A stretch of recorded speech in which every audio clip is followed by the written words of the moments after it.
ಗವನ ಉರುವವ ಹೆತ್ತೈನ ಮಕ್ಕವ ಇಬ್ಬ ದೈವ ಪಿರಿವಿಗಳೇ பொறுத்து பொறுத்து ನೋಡಿದ ಮಾರಿಚ ಏನು ನಡೆದಲಿಯೂ ನಡೆಯಲೀಂಬ ಆ ಎಣ್ಣಬೋಡ ಶ್ರೀರಾಮರುನ ಕೈನೋಗೆ ಸತ್ತಲೆಯೋ ಎನಗ ಮುಕ್ತಿ ತಾಂಬುದನ ಅರುದು ಶ್ರೀರಾಮರು ನಿಶ್ಚಯವ ಎನ್ನವ ಮನಚಿ ಬಿಟ್ಟಾರ ಅತ್ತೆಂಬುದನ್ನು ಉಣರ್ದು ಎನ್ನ ತಮ್ಮ ಸುಬಾಗುನ ಹೆಣವ ನೋಡಿ ಅದುಗ ಕಡೇಸಿಯ ಮಾಡುವ ಆ ಸಡಂಗೆಲ್ಲಾವ ಮೊರೆ ಪ್ರಗಾರ ಮಾಡುದು ಎಂದು ನೆನಚಿದ್ರು. ಅದೇ ಮಾಕೆ ಆ ಸುಬಾಗುನ ಹೆಣಸಾರಿಯೂ ಹೋದರು. ಶ್ರೀರಾಮರು ಲಕ್ಷ್ಮಣ ಬ್ರಹ್ಮ ಋಷಿ ವಿಶ್ವಾಮಿತ್ರರ ನೋಡಿ ಕೈ ಮುಗಿದರು. ಋಷಿ ಮುನಿವರೆಲ್ಲ ಇದನ್ನ ನೋಡಿ ಈ ಮಾರಿಚಾಂಬ ಹರಕ ನಡಿಚಿನ ಮಾಕೆ ಎಂದು ನೆನಚಿ ಅಂಜಿಕೆನೋಗೆ ಬೆರಗಿ ಹೋದರು.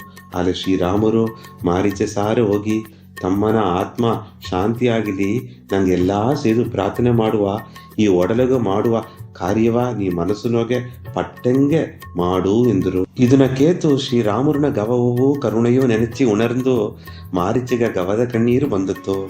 ತನ್ನ ತಮ್ಮನ ಹೆಣವ ಬೇಸಿದಿಂದಾಡು ಶ್ರೀರಾಮುರನ ಕಾಲುಗಟ್ಟಬುದ್ರು. ಶ್ರೀರಾಮುರನ ತಬ್ಬಿ ಹಿಡಿತು ಹತ್ತರು. ಎಲ್ಲಾ ಓರುಡನಗೆ ವಿಶ್ವಾಮಿತ್ರರ ಸಾರೆ ಹೋಗಿ ಮಾಡಿದೆಲ್ಲಾಗ ಮನ್ನಿಪ್ಪು ಕೇತರು. ಶ್ರೀರಾಮುರ್ಗ ಒಂದು ವಾಕವೂ ಕೊಟ್ರು. ಅದು ಏನಂದ್ರೆ ಇನ್ನಿನ್ನೇನು ದಾರಿಗೂ ಉಪದ್ರ ಮಾಡುದಲೆ ಇಲ್ಲಿಂದ ನಾ ಹೋಯ್ಡ್ನೆ ಎಲ್ಲಾಗೂ ಮುಡ್ದಳವಾಗ ನಾ ಗವ ಮಾಡಿನೇಂಬ ಆ ವಾಕ ಕೊಟ್ರು. ಇದನ್ನ ಕೇತು ಶ್ರೀರಾಮರು ಅಪ್ಪರ ಸಂತೋಷ ಪಟ್ರು. ವಿಶ್ವಾಮಿತ್ರರಿಗೂ ಎಲ್ಲಾ ಋಷಿಗಳಿಗೂ ಅಪ್ಪರ ನೆಮ್ಮದಿ ಆತು.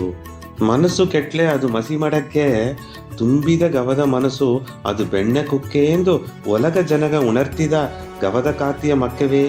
ನಾಯಿಗೆ ಈ ತುಂಬಿದ ಗವದ ಸೋಮಿ ವಿಶ್ವಾಮಿತ್ರರು ಶ್ರೀರಾಮುರ್ಗ ಕೊಟ್ಟ ಅಸ್ತ್ರವ ಪತಿಯೋ ಆಶ್ರಮವಾಸಿಗಳನ್ನ ಗವ ಪತಿಯೋ ನಾ ಮಾತಾಡ್ನೆ. ತುಂಬ ಸಂತೋಷ, ಪೂರ್ಣ ಆಶೀರ್ವಾದ.